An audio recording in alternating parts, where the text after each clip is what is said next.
Welcome to the Bulwark Podcast. I'm Charlie Sykes. Quick programming note. Tonight we have another Bulwark Plus exclusive live stream. If you are a member of Bulwark Plus, the crew is going to be getting together to talk about the first week of post-Trump world, or the first week of the Biden administration. So that will be at 8 o'clock Eastern time. One of our Bulwark live streams. We've been doing them on a regular basis on Thursdays, and I think that is our goal. And of course, if you join Bulwark Plus, you'll get exclusive access to our newsletters. My newsletter, which goes out in the morning shots, JVL's Triad, as well as a host of other podcasts. By the way, my newsletter this morning was really kind of inspired by my conversation on the podcast yesterday with Will Salatin from Slate, which was a great conversation. And we were talking about the new politics of truth versus non-truth, facts versus fabulism and conspiracy theories, et cetera. And I played a soundbite from Tucker Carlson, who is all in and playing the victim card, that any criticism of QAnon or my pillow guy or whatever somehow is part of this great silencing. So I did a piece on the deep lie, because I think we need to start talking about the deep lie. And Tucker Carlson and Tucker Carlson's own deep lie, which is that the problem isn't the fact that there are these lies out there. The problem is that people are telling you it's a lie, and the dishonesty of conflating criticism of bogus conspiracy theories with government censorship. Speaking of which, conspiracy theories, this is a podcast I've been looking forward to for a couple of days now. We're welcoming back former Congressman Denver Riggleman to the podcast. First of all, good morning, Congressman. How are you? I am doing great. Good morning. Well, right before we started, I was mentioning that you're getting a lot more attention as an ex-congressman than you ever did as a congressman, because you have some very interesting things to say about what is going on in the Republican Party, what is going on with the conspiracy theorists like Marjorie Taylor Greene. I mean, what do you do with a problem like Marjorie Taylor Greene? I mean, isn't it remarkable? So apparently she's gotten the committee assignments now, right? So sure, she's on committees, and I was just there. It's sort of odd to think, what has it only been three and a half weeks since my last day in Congress, and looking at the committee assignment that she has, I'm just I think all of us would be bored with her. I put this out this morning. I think we'd be bored with her intellectual laziness, her cowardice, her hypocrisy, her pursuit of internet fame, appealing to far right or conspiracy minded groups. If it wasn't for the fact that she spread disinformation and she embraced dangerous conspiracy theories, I mean, she hugs that cactus. And it's just amazing to me that she's part of the national dialogue, but she's made herself so, and you see her popularity rising. You do see her popularity rising? I do. I mean, if you look at what she's doing, she is really sort of carving out a niche for herself amongst entire communities. And I'll give you an example. I went to a place of business here in Central Virginia. And in that place of business, there was a sign on the front door. And I just want to let you guys know what I'm seeing out here. And this sort of piggybacks off the DHS warnings yesterday about domestic terrorism. But on the front door, it said, nobody can come in this establishment if you're wearing a mask. What? Really? Okay. Yes. So also you had large signs on the side of the road, the Trump-Pence signs, just to let you guys know. And I'm not trying to, I'm just giving you guys anecdotal, what an intelligence officer would see on the ground, what I would report if I was still on the Romanian border in 1999. I saw there's signs that have Trump-Pence. Pence is spray painted out with black, and it says F rhymes with luck, Pence. So that's where we're at in some of these areas. And I think you can carve out a niche of popularity and fundraising in these communities. Well, it is an extraordinary moment in the Republican Party, in your former caucus, that there is this widespread movement to purge Liz Cheney, while Marjorie Taylor Greene is actually being embraced and named to the Education and Labor Committee. I mean, yes, it's. I want to talk about Liz Cheney in a moment. Think about Marjorie Taylor Greene. And I wanted to take a couple of moments on all of this. I saw that you mentioned that she is not an aberration. She got 75% of the vote in her district. And I think that's kind of an important thing to mention, that it's sort of easy to say this is somebody from the fringes of the fever swamp. But that's the story, isn't it? That the fringe of the fever swamp has now become mainstream. Yes. Yes, it has, and that's why I've been, if you look at what I've gone through, and I wish I saw some interesting things about people losing their parents or friends or family, to Q or to some, the Stop the Steal, pandemic, which is really huge in certain portions of my family and friends. And I just let you know this is that I'm still getting Facebook messages, I'm still getting text, either disowning me, telling me I'm still a traitor, Hmm. from people that are very close to me and my family.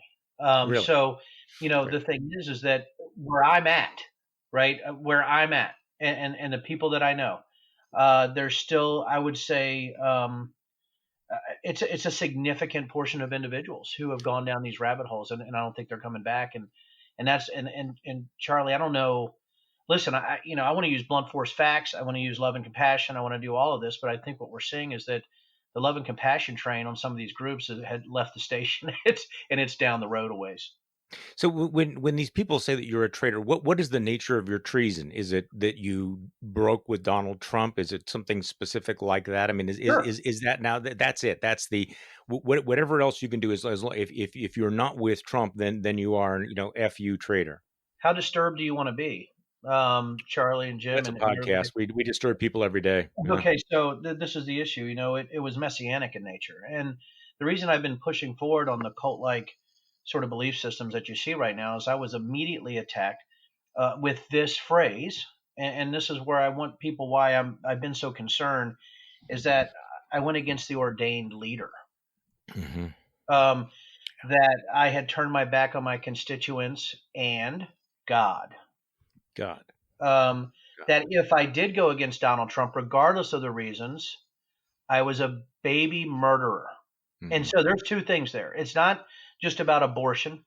This is about sort of the underlying theme of QAnon. So they'll say I'm a child murderer or I'm aligning with the baby murderers, which they can come back and say, oh, that means that you become a Democrat because you're not for Trump, so you're automatically pro-abortion. That's not what they're talking about. You know what I'm saying, Charlie? Yeah. Right. I get what they're saying to me, and that's the issue that you have is that I saw that the attacks were so vitriolic on the evangelical side. Here's another thing. I had one individual, a friend of mine over 30 years, 30 years. He said, Denver, I'm done with you. You just called me an anti Semite and said we were stupid. And I'm like, what I said is that the QAnon baseline deals in ignorance and historic anti Semitic tropes. That individual automatically self identified. And that's the thing that scared the hell out of me is that the people that you see most coming out of me are self identifying. They're self identifying as those individuals based on what I'm saying in generalities towards QAnon. That should scare the hell out of people. And I know I'm probably I don't know if I'm being too subtle here. That's what should scare people, those who are self identifying based on the overall definition of QAnon, Stop the Steal, pandemic, and the other conspiracy theories that have attached to Q like a conspiracy sticky bomb.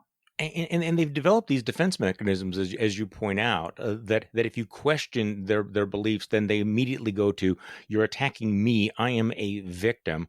That's Or right. you have the Tucker Carlsons of the world who say, if you point out that these are toxic falsehoods, that somehow you're part of this government effort to muzzle or censor people on the right. No, no, no. I mean, you cannot conflate truth and call and standing up for truth with censorship. They are not the same thing at all.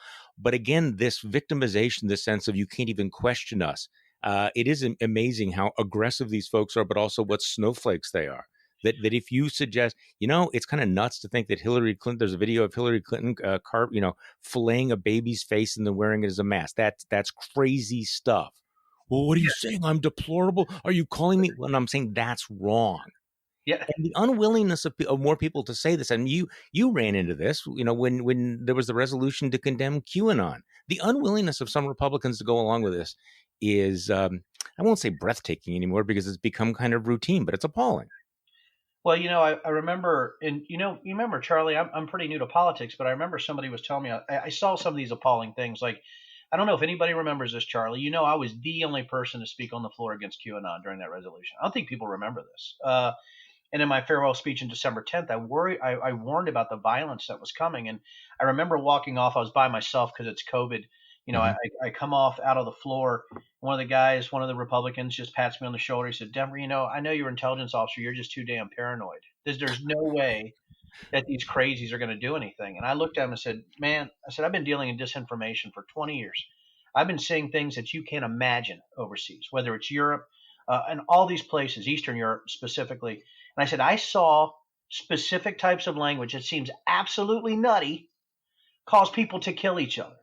And I said, and these are directed threats. You don't have to be an intelligence analyst to look at, say, a Reddit thread where they say, or it's the Q channels, the Q Patriot channels, right, on Acun or wherever you're going, and see that they said we should bring rifles, we should kill people. That's a pretty directed threat, and that's based on fantasy and based on dehumanizing others, Charlie.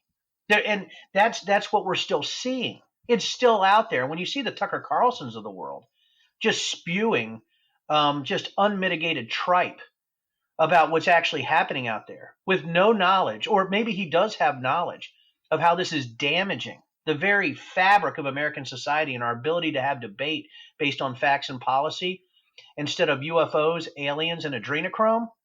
We got a problem. Almost cussed there. I apologize. And that's the issue that we have. Well, it's interesting you tell that story about the Republicans saying that you're too paranoid because, of course, we've been warned and warned and warned and warned that this could turn ugly, and for years, people like you and I were accused of Trump derangement syndrome because, oh, how bad could it get? It would never happen. 3 weeks ago, we saw how bad it could get. We have 6 dead people. We have cops that were murdered. We had the Capitol overrun, and it's all. I mean, this is the amazing ability of people to, just forget to push it all behind them. But let's go back to Marjorie Taylor Greene, because it's not enough, I think, to describe her as a conspiracy theorist. I mean, Marjorie Taylor Greene is one of the worst human beings in the world. If you met her or encountered her in any other walk of life, you would say, boy, this is one of the worst internet trolls. This is a bad person. This is somebody who follows an 18-year-old boy whose classmates have just been murdered and harasses him on the street. This is the kind of person who will suggest that the shootings at Parkland or in Las Vegas or at Sandy Hook were false flags. So let me just read you the beginning of Aaron Blake's piece in the Washington Post about the problem that Republicans have with her. Republicans knew they had a Marjorie Taylor Greene problem back in the summer of 2020 when she was running for Congress. House Minority Whip Steve Scalise called the QAnon supporters' comments about Black people and Muslims disgusting. Spokesman for Kevin McCarthy called them appalling. Scalise backed her primary opponent, but she won. Republicans tried to put a good face on it, even falsely claiming she had disavowed QAnon, which she has not. That posture is looking increasingly untenable. Now that Greene is in Congress, the situation has spun further out of control for the GOP with a steady stream of revelations about her extreme views and advocacy for fringe causes and baseless claims.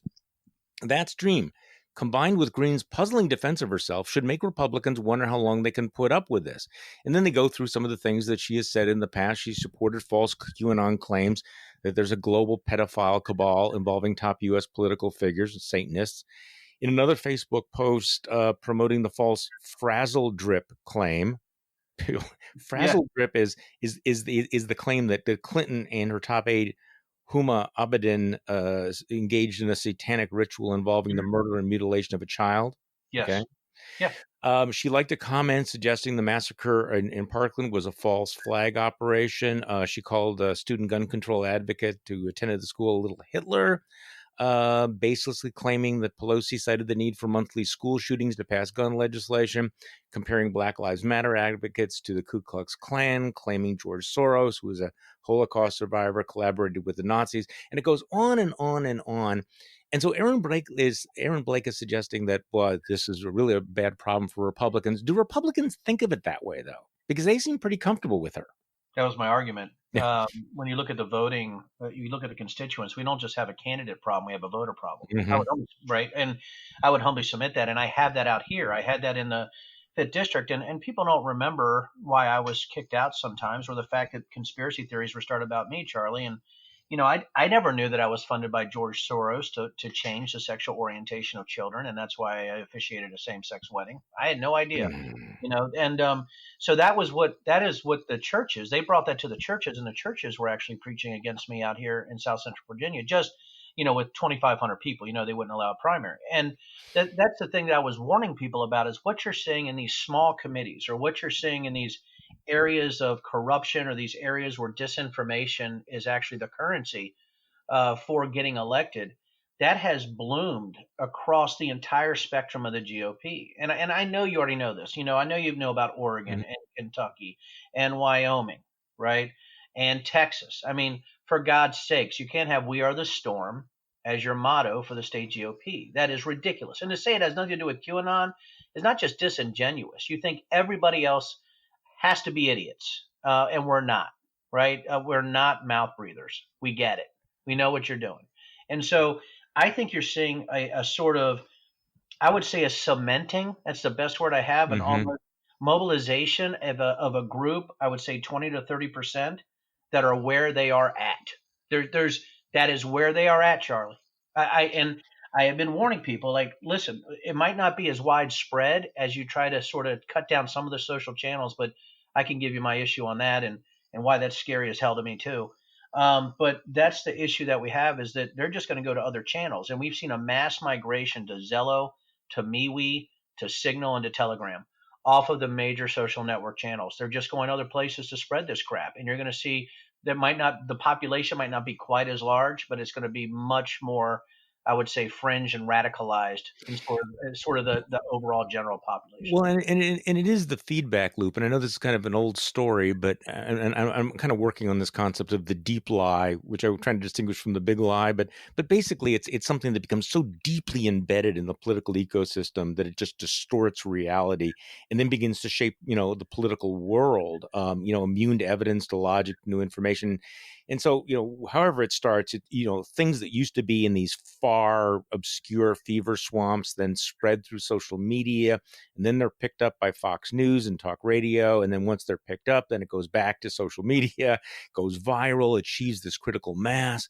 And then you have politicians like my good friend Ron Johnson just beginning to ask questions because people are saying, and you start to have Senate hearings, and then it begins to dominate political debate. And then suddenly you realize that millions of people believe this stuff, and the loop sort of continues until you Right? have what happens on January 6th, dead cops, Capitol under siege, and millions of Americans thinking that the election was stolen. Yes, sir. Charlie, when I saw, listen, first of all, I don't know if you guys saw the news today, and I haven't validated it yet, and that's why I do try to validate this. I think somebody was arrested at Longworth today with ammunition, correct? I I haven't seen, think yeah, on the well, Capitol. wouldn't be surprising.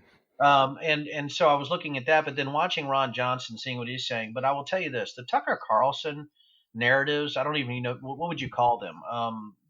Polemical. Disingenuous, mendacious, Yeah, yeah. propaganda, what? You know, Intellectually dishonest?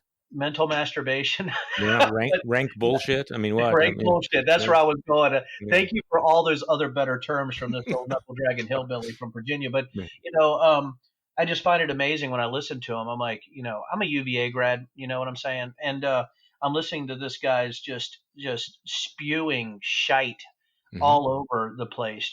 And I'm like, man, it doesn't even meet any type of critical thinking or any type of rationalization. And I got to tell you guys though, it's pretty common out here. It He's still very very very popular out here, and so are all the others that are. Okay, so I have a question about this. Now, you've experienced this. You were discussing the spread of all this, which appears to be almost unchecked at a certain point. I guess the question is that is there was there an alternative possibility that if trusted voices would have stood up and pushed back earlier and stronger, if people in the churches would stand up and say, "Hey, listen, we're pro-life, we're for small government, we're against these things, I'm pro-Second Amendment," but don't believe the stuff about the pedophile satanic cults. Don't believe the fact that the election was stolen. It, would it have made a difference if trusted voices would have said, "Whoa, this is true. Let's go with this, but let's not go with this"? Could they have been a bulwark against Oh, the very bullshit? good, very Hmm? good. The bulwark against Mm. bullshit. Yeah. I think so. I tried though. You got Yeah, to I remember, know. I was overwhelmed by the amount of social media. When I Yeah, I started, know. I said Twitter's not true. Twitter's not Mhm. the real world. Facebook's not the real world. But now what we're seeing, how about this for for dumbing it down for myself? It's like reverse Tron. It's the digital personas are actually making themselves real in the real world rather than the real That's person, the good. biological That's entity good. being sucked into the video game. So when you and that to me that's the gamification you talk about, but really what it is, it's just people have a digital fire hose and they've wrapped their lips around it and they're sucking it in. And and when Trump has 88 million Twitter followers and he retweets that Joe Biden killed SEAL Team 6, what does it look like when I go to a committee and I'm like, well, that's not true. You suck, Denver. Trump is the man. You suck. Yeah, I I mean, we know. had I that, know. by the way. So that's the issue that we have is that I know I'm a fact based guy. I was an intelligence officer. I'm pretty damn good at this, but I cannot overcome that kind of echo chamber sort of self selection into that kind of radicalization with information. It's very difficult to beat. No, it is, and I've experienced the same sort of thing. So let's talk about it because I'm fascinated by how fast this all happened, and honestly, I have to look at my calendar every single time I say this that the attack on the Capitol was 3 weeks ago yesterday. Doesn't it feel like a lifetime ago? It does. Because of course, it was such a shock. It was the culmination of all of these things. It felt like it was the perfect storm. It validated so many of the warnings about where we were going. It completely discredited, I think, Donald Trump and the big deep lie that he had been spreading. And there was a moment there, and I've discussed this on the podcast the last couple of days, where there were people willing to admit it. But I want to talk about what's going on with Kevin McCarthy right now, because the speed with which the Republican Party is crawling back to Donald Trump is, shall we say, remarkable. So we have a little bit of a montage of the many faces of Republican Minority Leader Kevin McCarthy. As a nation, I know we sit back and we're appalled by what we're seeing. But I want everybody to take a deep breath and understand we all have some responsibility here. The president bears responsibility for Wednesday's attack on Congress by mob rioters. He should have immediately denounced the mob when he saw what was unfolding. Do you believe that former President Trump provoked? I don't believe he provoked if you listen to what he said at the rally. What I said, I thought the president had some responsibility when it came to the response. If you listen to what the president said at the rally, he said, demonstrate peacefully. And then I got a question later about whether did he incite them. I also think everybody across this country has some responsibility. What I said on the floor was that President Trump could have responded faster when the riots first started. I thought his video, the second video, was a very good video. I wish that was the first one. Yeah, Denver Riggleman.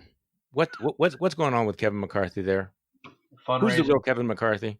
And I know Kevin, and we've had great discussions, and we've had a great, I would say, relationship until about May or June of last year. And I think what happened is I saw sort of the naked ambition overcoming any types of service. And what I'm also seeing with all these individuals, like Kevin McCarthy, like Matt Gaetz, who's going out to Wyoming with his 100 travel makeup bags. It's almost like that all these individuals have to have a Congo line down at Mar-a-Lago, and they have to buy their Trump knee pads as they go in. And listen, that's pretty brutal, but I'm to the point that I just can't understand any of this unless it's only about reelection and it's only about access to Trump data, right, for any type of polling or fundraising. Right. And the fact is that your career is more important than service. I have no other explanation unless they believe it. Charlie, that's the other thing that unless they honestly believe that the Democratic Party right now is crazier than the Republicans, and that a lot of how it's being portrayed is absolutely a conspiracy theory from the left about the conspiracy theory on the right, that they have twisted this in a way on an information basis where they've been able to rationalize this, that the Democrats have overplayed QAnon, which actually caused the QAnon riots, which is what I'm starting to do. See, I guess here's the thing about Kevin McCarthy, and I don't know the guy, but just watching him, that he goes on the floor and basically says the right thing. I mean, he says, "Look, the president did this. He inspired. He needed to be held responsible." And then we had all of these, background stories that Kevin McCarthy just wants Donald Trump to go away. He just wants him. He doesn't want to have to vote to impeach him, but he just wants him to go away because it's just too much of a hassle. So, this has been a thing, as you know, Republicans who give off the record interviews where they say this is really horrible and I don't want to be part of this. But of course, it's always anonymous. But then today, I'm just this image of him crawling to Mar-a-Lago to beg forgiveness from the Godfather. I mean, That's it. isn't it just a little bit of freaking self-respect? I think in the next 2 years, you're going to see the kiss the ring line get longer and longer. Well, yeah, that's what he's doing, right? I mean, and there's Donald Trump. He can't. I guess they still just live in absolute terror that he's going to primary them or that he's going to disrupt them. And obviously, Kevin McCarthy wants to be speaker of, and he understands that if Donald Trump forms a third party or if he comes out and starts primarying these guys, that could complicate the situation, right? You're exactly right. And the more you see people like myself or Adam or Liz, right, Adam or Kinzinger. all those individuals, the more you hear from them, I think the more that you see that you're going to get isolated from the board. Yeah, that's but the profile of Adam Kinzinger was interesting in the Washington Post yesterday, wasn't it? Where he starts off by basically quoting that great line from Band of Brothers, that the first thing is to realize that you're already dead. Yes, and by the way, Adam and I talk all the time, and we're close friends, and Adam and I have a shared experience in the Air Force. We have a shared experience in service, and we also have a shared experience of not giving two shits. I mean, we're and that's really where Adam is so powerful. I think it's where I was, and by the way, I still thought I could have gotten through all that, but I didn't. Because I refused to play the game of this sort of committee craziness. And Adam's a little bit more fortunate that he gets a primary and I did not. And we've talked about that a lot. But Adam is alone and unafraid right now, guys. I know, the 10 of them are. You're talking about it is really hard in there for them. And I worry about like Anthony Gonzalez. I worry about Fred Upton, right? I worry about some of these guys. And poor Rice down in, my God, oh, dear Lord, praise him, man. He's going to get crushed.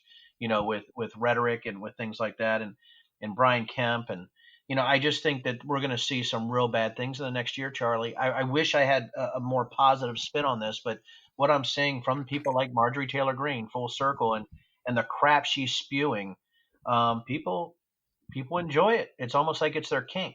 It's like conspiracy theories are their kink, and they get off on it. Well, it does raise the question about, what does it take to be able to stand up against all of this? You point out that he's alone but unafraid, and it is the sort of, I'm all out of F's to give. And again, that quote that I was, from the Band of Brothers that he has in the Washington Post, the only hope you have is to accept the fact you're already dead, and the sooner you accept that, the sooner you'll be able to function as a soldier is supposed to function. And I think that the through line is that people who define themselves outside of the role of politician have a life and an identity that is not totally tied up with being in elected office, that you can stand up there and go, okay, you know what?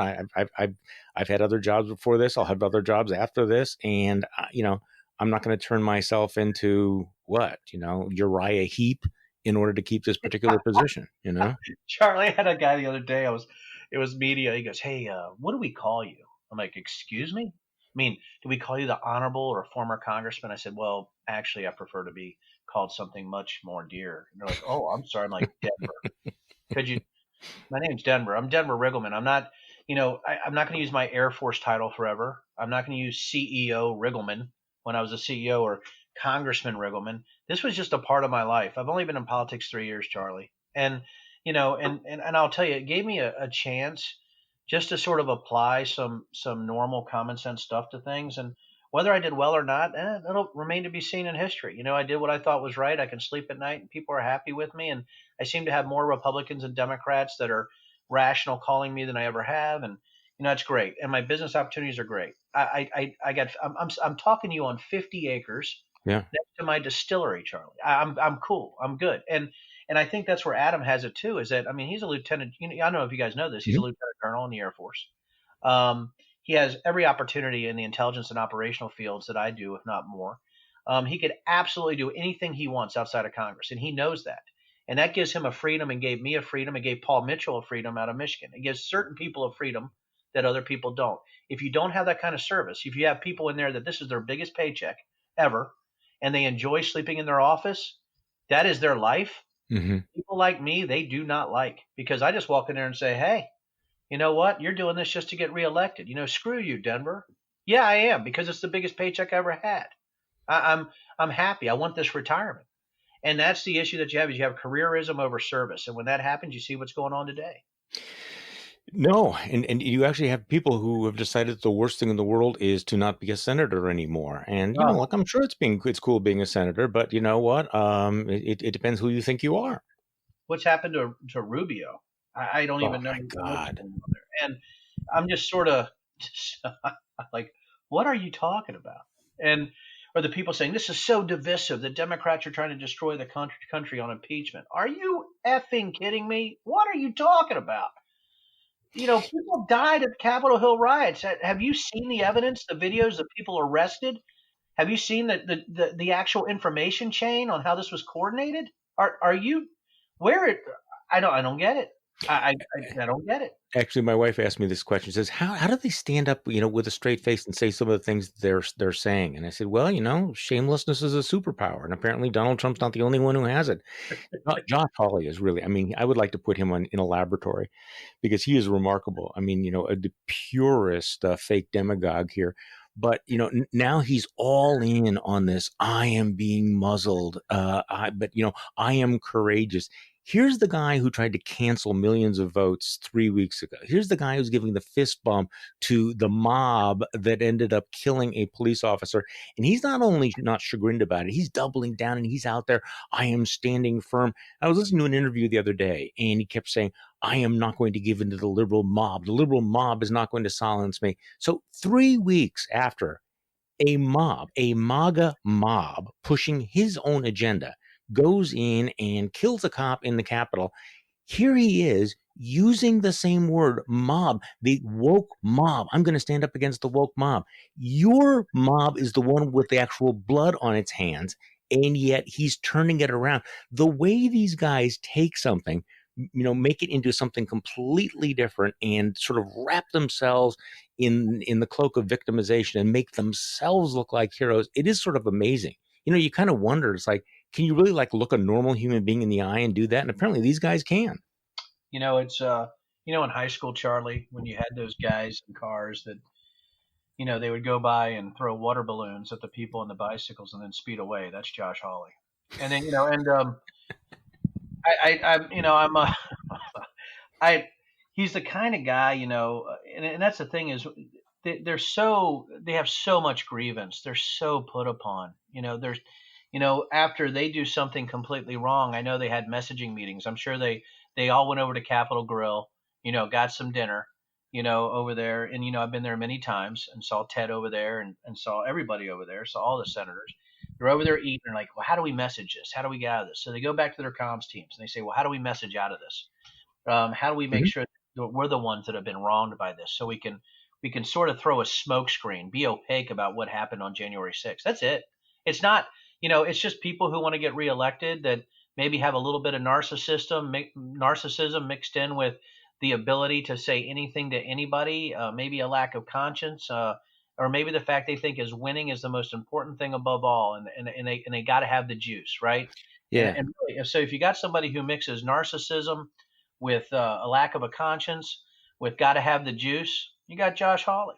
Well, and speaking of which, how about Rand Paul? Now, Rand Paul is giving an interview the other day where he's pushing his own theory out here. Let me play a little bit of Rand Paul, and I'm going to get your take on this. Well, I think we ought to look at the facts. Apparently, the violence happened while the president was giving the speech to other people. Apparently, people plotted about this violence weeks in advance on Facebook, which was the primary place that they plotted this. But the other thing is she needs to look at Democrats' language and use the same standard. So if she wants to impeach the president, she should also impeach Maxine Waters, Bernie Sanders, and Cory Booker. Kentucky Senator Rand Paul. Yeah, huge pushback he got there from the Fox News guy. Okay, so can we just kind of deconstruct that bullshit there? Number one, he's essentially saying, look, well, since this was pre-planned on Facebook, then the president cannot legitimately be accused of inciting it. Break that down for me. That is probably the most, I would say, gratuitous portion, or the most gratuitous pouring of liquid bullshit. Mm-hmm. Because here's the deal: if you go back the months before, we've already proven through data that sort of deep corner trolls push the messaging up to the White House. For instance, in May, we knew that trolls on Reddit and then Twitter started to subpoena Obama. I'm just giving you some real data here, guys. This is why nobody wants to argue with me on this. So you had data being pushed from trolls on Reddit and Twitter that actually propagated up in under 48 hours. Guess what President Trump was tweeting? Subpoena Obama, Obamagate, which was just made up by a guy on his beanbag. I mean, that's really what we're coming down to. They put together a bunch of, it was sort of syncretic ideas, or they meshed it together, and then they came up with the Subpoena Obama hogwash, which was retweeted by the president about 2 weeks. The president retweeted that Joe Biden killed SEAL Team 6. He also retweeted a bunch of QAnon theorists about Osama bin Laden having a body double. He retweeted Dominion. He actually supported Mike Flynn and Thomas McInerney on their NSA tripe on Hammer and Scorecard, which actually made me laugh out loud when I heard it. It was just so pathetic. He has been doing this for months. He started setting this up based on his retweets and social media presence by pushing this type of radical language. Mm-hmm. Then his subordinates did that. Sidney Powell, Rudy Giuliani, Lynn Wood, Jen Ellis. Let's go down the line, right? He had paid these poor people at some points or at other points. He still had Rudy Giuliani on the line about Dominion. That's why he's getting sued for $1.3 billion.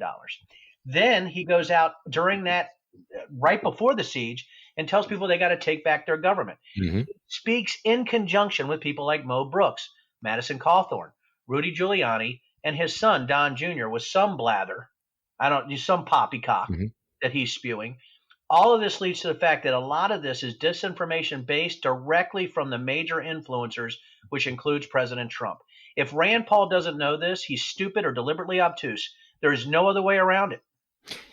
This is the feedback loop. So the way it is so disingenuous here, because you can't just focus on what Donald Trump said on January 6th. You have to go back to the entire buildup of the fake election. And Donald Trump knew what was going on out here. I mean, he knew what the feedback loop was. He encouraged it. He was feeding the beast. And so when on January 6th he drops the match, he knew that the kindling was there. He knew that the kerosene had already been poured, right? He just drops the match.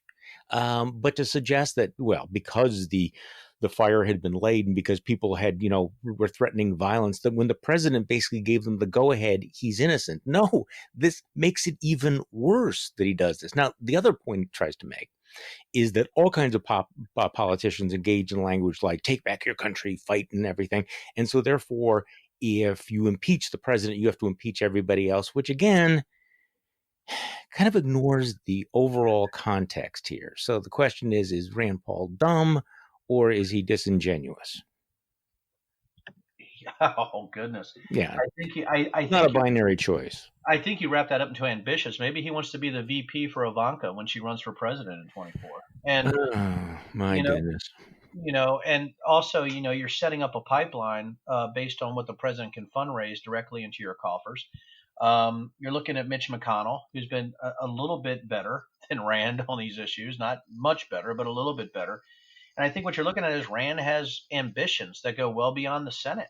And I think, when Josh Hawley came and said, well, I'm not running in 2024. Well, you're pretty young. Maybe you're looking at 28, or maybe you're looking at VP, or maybe you're looking for something that maybe is an appointed position. Who knows what these people are looking for? I do know that it's about their political careers.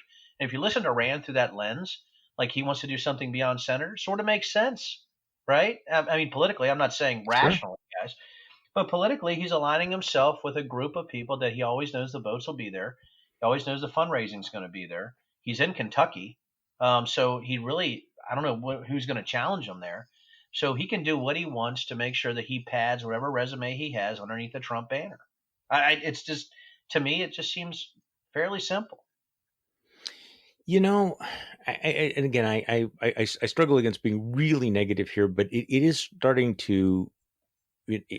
I am starting to think that the post-Trump Republican Party might actually be worse than the Republican Party under Trump. Is at least under Trump, you could blame it on Trump. Well, okay, it's him; he's a narcissist. That's Donald Trump being Donald Trump and everything. And there's this other party that may be gutless and going along with it. But now that he's gone, now that we've kind of drained that swamp away, what are we left with?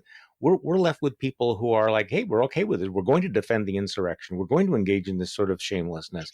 We're going to kowtow to the worst possible elements. So a lot of things that were simply sort of implicit now are explicit. The things that they could have pretended were just glitches now are pretty much the feature, aren't they? Yeah, it's so funny. I tried to come up with words for that, Charlie. I don't know if this works, but it's like it's now into the competitive grift stage or the competitive disinformation stage.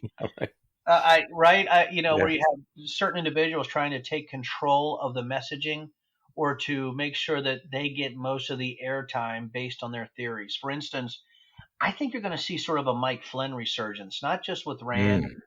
When Mike Flynn on the night of January 5th had a interview with Alex Jones. I don't know if you guys already know this. I apologize for bringing this up. No, go ahead. So Mike Flynn had an interview with Alex Jones, and at about the 12-minute mark, he started to on InfoWars, the very realistic InfoWars. He tried to separate himself from Donald Trump, and saying that this wasn't about Donald Trump. This was about the Constitution. This was about protecting people. This is about your vote counting. And I'm like, holy cow! I mean, not like I can't see that coming, but my guess is that Mike Flynn you're going to see a huge push by him in some of these networks for fundraising, but maybe to be a VP candidate or maybe to run for office, maybe to do something like that. I don't know how the pardon affects him. I don't know enough about, if he even is a felon anymore based on pardon. I don't think so. But it could be that he runs for office, and I believe Mike Flynn would be a very effective fundraiser. Plus, he sells really nifty QAnon T-shirts. So there you go. And hats, maybe underwear. I don't know.